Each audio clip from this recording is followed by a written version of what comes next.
umpisahan muna natin etong ating talakayan. Dito po mga kababayan sa nakita nating post nitong si Banat Bay na kung saan mga kababayan pasimple niyang inilaglag dito ang mga Duterte at yung EDSA rally mga kababayan dyan po sa may EDSA. Ano po nitong mga DD-Shet para patalsikin itong si PBBM. So ngayon, eto pong post ni Banat Bay, basahin natin mga kababayan sa kanyang YouTube channel. Sabi po kasi dito, ito daw. May mga nag-aaway-away na naman. Hay, paano kaya magtatagumpay ang ipinaglalaban natin kung siraan kayo ng siraan? Tigil nyo na yan. Kami mga banateros wala nang pakialam kung sino ang organizer o sino man ang vlogger na naandon. Iisa ang pinaglalaban natin pero nagbabanatan kayo. Ayan, sa mga banateros diyan, Duterte lang ang pakinggan natin. Kung ano ang kumpas ng mga Duterte, dun ang banateros. Ibig sabihin mga kababayan, kinukumpasan pala sila. Ibig sabihin, kapag ka sinabi ng mga Duterte na siraan si PBBM, dire-diretso yung paninira ng mga banateros kasi nga, sumusunod lang sila sa kumpas ng mga Duterte. At ang isa pa dito mga kababayan, nagkakagulo na at nag-aaway-away na yung mga vlogger na naando doon sa EDSA at yung mga supporter mga kababayan nitong si Digong. Kasi nga naman, hindi nyo ba napapansin? Hindi nyo ba nakikita mga kababayan, bakit kinakailangan ng PDP laban, ng PDP na manawagan at mag-rally doon po sa EDSA mga kababayan? Kasi nakikita nila na ilang araw na po mga kababayan, yung mga taga-suporta ni Digong doon, hindi man lang dumadami or hindi man lang sila nakakapanghikayat sa mga kababayan natin Pilipino na samahan po sila doon sa kanilang mga rally. Kasi nga mga kababayan, paano ba naman kasi sasama yung karamihan sa mga kababayan Pilipino po natin kung nakikita po nila mismo na yung kanilang sasamahan nagkakagulo na at nag-aaway-away na. Lalo pa ngayon, patindi na ng patindi mga kababayan dahil padami na ng padami ang mga nagpa-file ng impeachment complaint. Alam naman po natin mga kababayan, kahit nung kaalyado pa lamang ni PBBM itong si Sara Duterte, gustong-gusto siyang ipa-impeach nitong Makabayan Black. At ngayon mga kababayan, kung makikita nyo sa pangalawang pagkakataon itong Makabayan Black mga kababayan, sila yung pangalawa na nag-file ng impeachment complaint laban po dito kay Sara. So ngayon, yung mga DD-Shet mga kababayan, sila may kasalanan nito kung bakit nangyari ito. Alam niyo kung bakit? Kasi kahit mga kababayan si PBBM ay naglabas ng kanyang talumpati, ng kanyang statement patungkol po doon sa pagsasabi na wag tutukan na itong si Sara kasi hindi naman po importante, may nasama pa nung mga DD-Shet. At ngayon mga kababayan, yung sinasabi nila, tuwang-tuwa pa sila kasi may nagpa-file ng impeachment complaint laban dito kay Sara mga kababayan, hindi nila namamalayan na palapit na ng palapit ang pagpapa-impeach mga kababayan dito kay Sara kasi pag nagdire-diretso po ito sa Kamara mga kababayan at sinang-ayunan ng napakaraming congressman, malaki ang posibilidad na ito po ay ma-impeach etong si Sara. Lalo na mga kababayan at panahon na kung saan kailangan magpabango ng mga politiko ngayon sa taong bayan. Ano po? So ngayon, mga kababayan, maliwanag pala dito na yung mga banateros mga kababayan, kaya pala todo-todo yung paninira kay PBBM dahil sumusunod sila sa kumpas ng mga Duterte. Ano po kasi sabi nila dito, sabi ni Banat Bay, sa mga banateros diyan, Duterte lang. Pakinggan natin kung ano ang kumpas ng mga Duterte, doon ang banateros.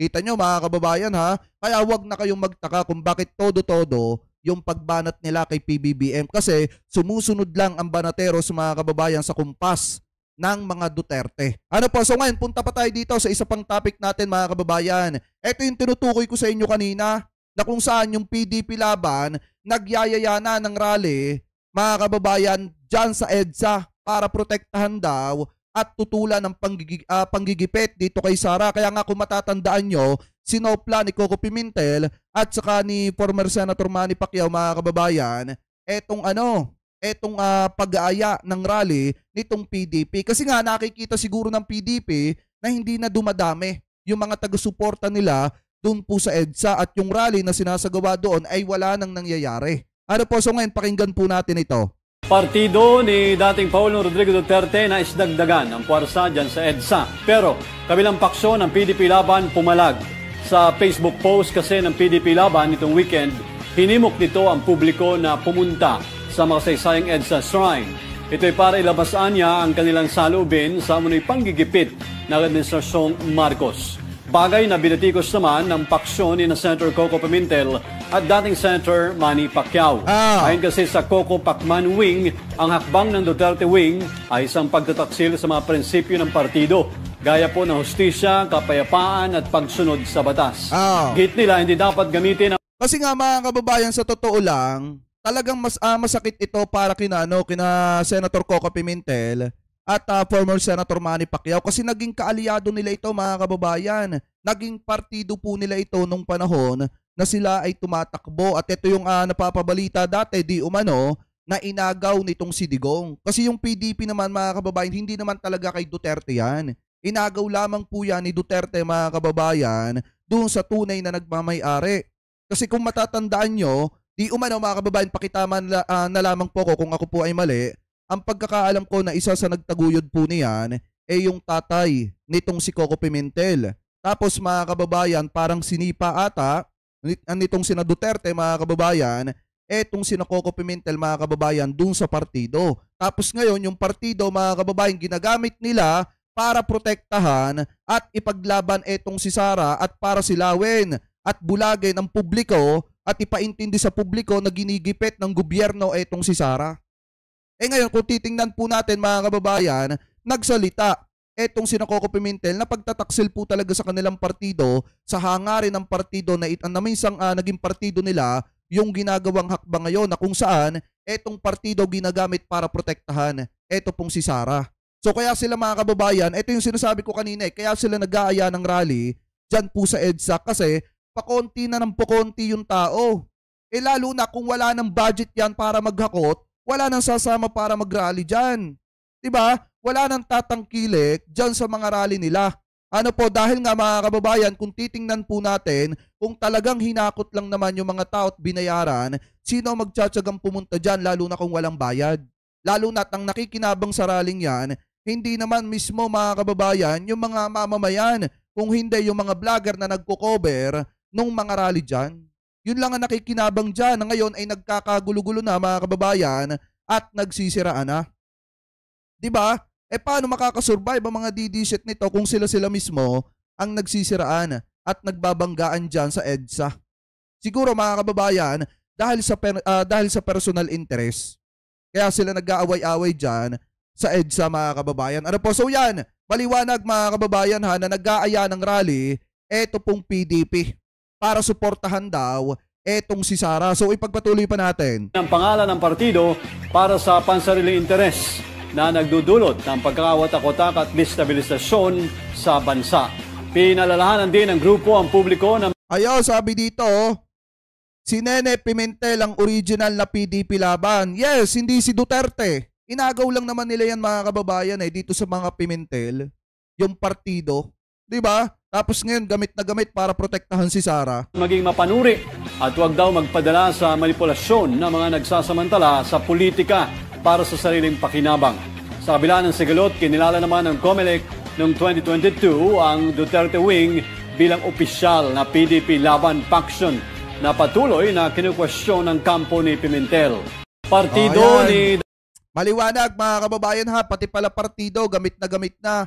Pagkatapos di umano mga kababayan pagkatapos magsalita ni Robin Padilla at nagpahayag ng suporta niya dito kay Sara Duterte sa kinakaharap nito ng mga impeachment complaint, sumunod naman etong PDP na naglabas ng kanilang saloobin para protektahan eto pong si Sara. So ngayon mga kababayan, maliwanag naman na gamit nila maging etong PDP sa pagprotekta kay Sara. Ngayon punta naman po tayo dito sa nakita nating balita na kung saan mga kababayan, galing po ito sa UNTV News. Ito po yung nangyari na pagpa-file kanina ng impeachment complaint ulit laban po dito kay Sara Duterte. Ano po? So ito, i-play na po natin. Radyo La Verdad 1350 ang UNTV Radio. Una sa ating mga balita. Isang bukod na impeachment complaint laban kay Vice President Sara Duterte ang inendorso ng mga mambabatas na kabilang sa Makabayan Bloc ngayong araw.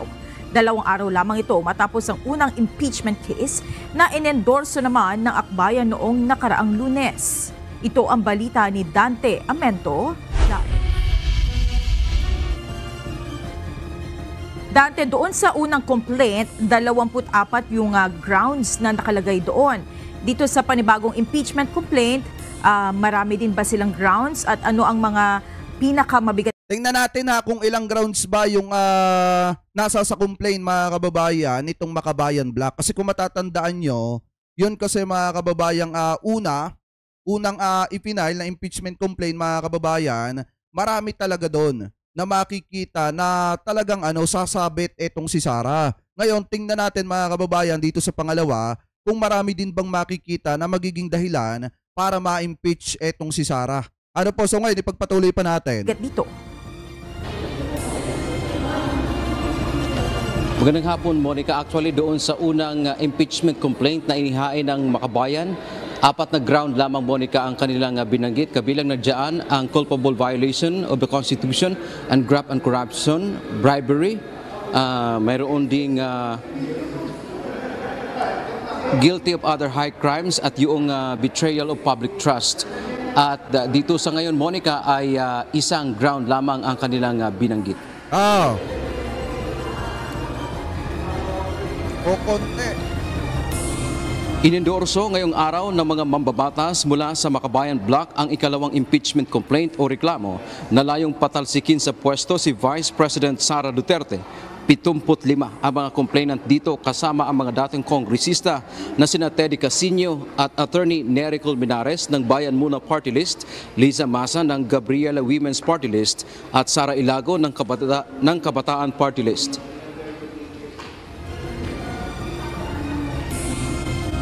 This afternoon at 3:30 p.m., the Office of the Secretary General received a second impeachment complaint against Vice President Sara Duterte, filed by members of various people's organizations. The second complaint was endorsed by 3 House members, namely Representatives Franz Castro, Arlene Brosas, and Raul Daniel Manuel. Kinumbinsi nila ang mababang kapulungan ng Kongreso na may sapat na batayan para i-impeach ang Vice Presidente. Isang ground lamang ang kanilang binanggit, ang betrayal of public trust o pagtataksil sa tiwala ng sambayanan na sumentro sa issue ng paggamit ng confidential funds. Betrayal of public trust, one ground, mas madaling ma-digest yung mga ebidensya, mas mabilis siyang matalakay at kung umabot sa Senado, mas mabilis din madedesisyonan ng mga senador. Kaso ang problema nga mga kababayan, sinasabi nga nung ibang senador na 0 vote daw pagdating ng Senado. Tapos mga kababayan, may komento pa kanina etong si Jinggoy Estrada na kung saan sinasabi nitong si Jinggoy Estrada na mukhang malabo na etong impeachment nitong si Sara kasi kakapusin daw po sa oras. Mamaya pag-uusapan natin yan mga kababayan. Pero dito, sa sinasabi nilang public betrayal of public trust mga kababayan, dito masasakote etong si Sara. Ang problema nga lang kasi mga kababayan dito, nadulas kanina etong si Franz Castro. Kung matatandaan nyo, may nabanggit siya about dun sa dun sa 125 million na confidential funds na tinututukan nila, nagagamitin sana nila panlaban dito sa impeachment, laban po dito kay Sara mga kababayan. Kaso nga nung natanong itong si Franz Castro, pakitama na lamang po ko kung ako po ay mali, bigla siyang kumambyo mga kababayan at sinabi niya na pinag-aaralan pa lamang po nila. Ngayon mga kababayan, kung matatandaan nyo, eto kasing si Franz Castro, eto kasing Makabayan Black, eto po mga kababayan nung panahon na nanalo si PBBM, at saka po itong si Sara Duterte bilang magkatandem, parehas nanalo noong 2022, unang upo pa lamang nitong si Sara Duterte, gusto na talaga po itong patalsikin ng Makabayan Black. At eto na nga mga kababayan, yung perfect timing ng Makabayan Black para patalsikin etong si Sara Duterte. Kaya nga kung titingnan yung mabuti mga kababayan, yung pagkakasabi nila dito na betrayal of public trust mga kababayan, kita naman talaga ng taong bayan. Lahat na mga kababayang Pilipino po natin na hindi talaga maipaliwanag kung saan napunta ang pera ng mamamayan. Kaya nga pasok na pasok itong isinampang ito ng Makabayan Black. Laban dito kay Sara Duterte. Kung hindi nila mapapatunayan kung saan napunta ang pera ng mamamayan, talagang mai-impeach po talaga etong si Sara. Lalo na at may 3 kongresista na kasama mga kababayan na nag-file ng impeachment laban po dito kay Sara. Ibig sabihin, kung yung 3 kongresista na yon ay kasama na nag-file, may titindig dyan sa Kamara mga kababayan at may mag-i-sponsor para pag-usapan po ito, para imbestigahan po ito mga kababayan at suriin ng mabuti. Dahil mga kababayan, 3 representative yung kasama dito na nag-file ng impeachment laban po dito kay Sara. Ano po? So ngayon, ipagpatuloy pa natin. 3 isyu ang tinalakay ng mga ito kabilang ang umano'y labis na pag-abuso sa kapangyarihan ng pangalawang Pangulo pagdating sa paggasta ng 612.5 million pesos na confidential funds ng Office of the Vice President at Department of Education. Kasi mga kababayan, kaya ako sinasabi yung about dun kay Franz Castro, dahil pinalalabas na naman ng mga DDSet na ang nasa likod na naman ito, ang presidente na naman, ang Malacanang na naman mga kababayan. Hindi na sila nasiyahan dun sa sinabi ni PBBM na kung siya ang tatanungin ng opinion niya dito mga kababayan, wag nang pagtuunan ng pansin etong si Sara Duterte. Ngayon, na nag-file etong Makabayan Block ng impeachment, pinalalabas nila na ang nasa likod niyan ang presidente na naman at saka ang House Speaker mga kababayan. Pero kung matatandaan nyo, kauupo pa lamang po ni Sara sa pagka-vice-presidente, gusto na po talagang ipa-impeach yan mga kababayan ng Makabayan Block. At ang isa pa dyan mga kababayan, nung lumabas dati yung issue ng 125 million confidential funds, kung makikita ninyo, di ba pinainit nila yung usaping yon?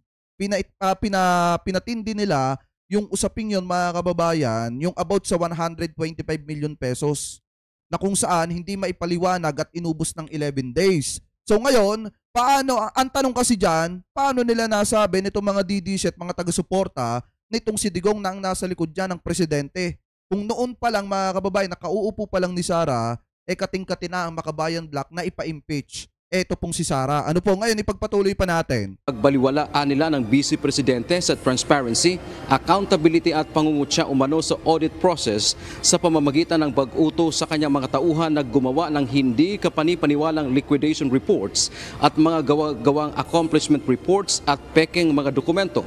Panghuli ay ang pagpapabaya sa kanyang tungkulin bilang opisyal ng pamahalaan kasama ang tahasang hindi pagkilala sa Kongreso na imbestigahan ang issue ng confidential funds ng OBP at DepEd.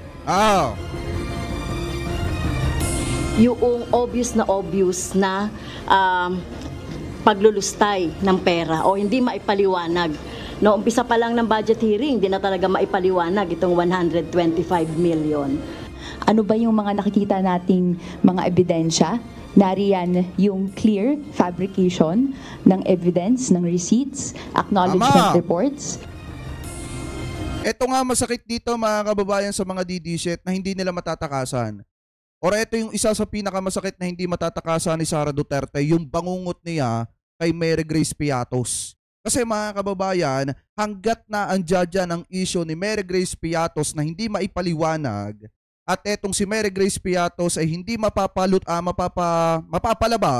mga kababayan, kasi hindi naman talaga nag-e-exist at dinoktor naman talaga yung resibo, dyan talaga si Sara may tulog. Kasi mga kababayan, kung dinudoktor nila yung mga resibo, ibig sabihin na iibulsa yung pera ng mamamayan. Ibig sabihin, meron po talaga diyang corruption. Kung ang tumatanggap mga kababayan ng pera ng taong bayan, hindi nag-e-exist. At wala, mga kababayan, hindi tunay na tao. Ibig sabihin, walang pagkakakilanlan, walang record mga kababayan, at dinoktor lang talaga. So kung nagawa nilang doktorin yan, ibig sabihin, wala talaga yung pera na ibulsa na, mga kababayan, at kinakailangan lang nilang gumawa ng resibo kahit hindi naman nag-e-exist yung tao na nakapangalan doon at nakapirma, mga kababayan, para lang masabi na may pinaglagyan ng pera kahit wala naman at sa bulsa lang naman napapunta. Ano po, so ngayon ipagpatuloy pa natin. Dagdag pa ng mga Makabayan Solon, panahon na upang patunayan ng Kamara na sila ay may bukod na kapangyarihan at bumoto ayon sa nararapat. Ito ang tugon ng grupo sa tanong kung makakakuha ba ng sapat na boto sa kabila ng panawagan ng Pangulo na insantabi ang impeachment complaint. Moto ayon sa kanilang konsyensya. Hindi ayon sa kanilang partido, hindi ayon sa kung sino pa man na ano. Oo, sana tamaan dito mga kababayan yung mga senador. Sana pagka eto pinag-uusapan na, gaya nga ng sinasabi natin kahapon, kung gusto may paraan. Kung gusto po nilang pag-usapan ito, may paraan. Kung gusto nilang imbestigahan itong panawagan ng taong bayan, may paraan. Hindi yung sasabihin nila na malabo na ito kasi kapos na sa oras, mga kababayan. Ito, napakahalaga pong usapin ito. At siguro naman, yung mga senador natin, magkakaroon ng panahon at oras, mga kababayan, para pagtuunan po ng pansin etong reklamo ng mga kababayang Pilipino po natin. Ano po, so ngayon, ipagpatuloy pa natin. Na personal na interest nila. Naniniwala ang mga complainant na may paraan naman para mapadali ang proseso ng impeachment at sa huli ay makonvict si VP Sara Duterte. Alam na ng mga congressmen ano yung mga grounds. Diba? It's really a matter of just systematizing and putting all these things in a formal complaint. Meron din naman kasing fast track na hindi na dumadaan sa Justice Committee at pag meron ng 1/3 na boto ng kabuuang membro ng mababang kapulungan, diretso na yon. Tama! Monica, sa pahayag nga kanina ni... Tsaka kung gugustuhin naman nilang pabilisin tong investigasyon, mga kababayan, since may mga matitibay na namang ebidensya at mga testimonya galing doon sa mga tao mismo, mga kababayan, na nanumpa sa kanilang mga salaysay, kung gugustuhin nilang imbestigahan yan ng mabilisan, kaya naman nila, mga kababayan. Hindi yung katuwiran nila, nakakapusin sila sa oras. Diba? Kaya nga kung titingnan natin, kung talaga na ang malasakit, mga kababayan, ng ibang mga senador, para sa taong bayan, imbestigahan po nila ito, may oras man o wala. Kaya nila itong imbestigahan, mga kababayan, kung gugustuhin lamang po nila. Pero kung ang interest nila ay para kay Sara, talagang ang katuwiran nila wala ng oras, kapos sa oras. Mga kababayan, ano po, so ngayon ipagpatuloy pa natin. Secretary General ng House of Representatives na si Reginald Velasco, sinabi nito na itatransmit nila sa House Speaker itong dalawang impeachment complaint na inihain kay Vice President Sara Duterte. At sa pahayag pa nga kanina ng ilang grupo o ng ilang Makabayan Black members, binanggit nila na wala naman daw silang kinausap na walang kumausap sa kanila na mambabatas mula dito sa mababang kapulungan ng Kongreso na sila rin ay maghain ng bukod na reklamo. At kabilang din sa binanggit nila noong binalangkas nila itong impeachment complaint ay sa pagsisimula ng pagdinig ng budget ng Office of the Vice President. At ayon pa sa kanila, ibibigay din nila yung kopya nitong reklamo na ito sa kanilang mga kapwa, mga mambabatas, partikular sa mga miyembro ng minority para makumbinsi sila na i-endorso din itong impeachment complaint na ito. At ang tiwala nga nila, Monica, ay makukonvict si VP Sara Duterte dito sa kanilang... Hindi, kahit naman talaga, mga kababayan, yung mga abogado, pagka tinanong mo, lalo na kung nakapanood kayo ng reaction natin about dun kay Attorney Libayan kagabi, talagang napakaliwanag, mga kababayan, nalulusot talaga ito. Once na ito, mga kababayan, ay napag-usapan na sa Kongreso, sa Kamara, at ang nasa 1/3 ang bumoto dito na ma-impeach etong si Sara, mga kababayan, or pumapayag na ma-impeach etong si Sara, wala silang magagawa dyan. Kaya nga yung kayabangan dito ng mga DD-shit may kalalagyan. Tandaan nyo, mga kababayan, ha, yung kayabangan dito ng mga DD-shit may kalalagyan to. Yung sinasabi nila at hinahamon nila ang sinasabi pa nga nila, na go Marcos Jr., ipa-impeach mo si Sara na magkaalaman. Nagbigay na nga ng paliwanag ang presidente. Sinabi na nga ng presidente na huwag pagtuunan ng pansin etong si Sara. Pero minasama pa yan ng mga taga-suporta nitong si Sara. Saglip na purihin nila, mga kababayan, at maghanap sila ng mga kaibigan. Anong ginawa nila? Binatikos nila ng binatikos yung mga representative dito sa Kamara. Ngayon, mga kababayan, ang unang masusunod dito at ang unang buboto dito sa impeachment na nitong si Sara yung mga representative. Sa madalit salita, yung mga congressman na binabatikos ng mga taga-suporta nitong si Sara. Yan ang unang boboto dyan, mga kababayan. Ngayon, kung wala ng numbers, etong si Sara mga kababayan, or kung wala na siyang kaalyado dyan sa Kamara, mai-impeach po talaga siya dyan.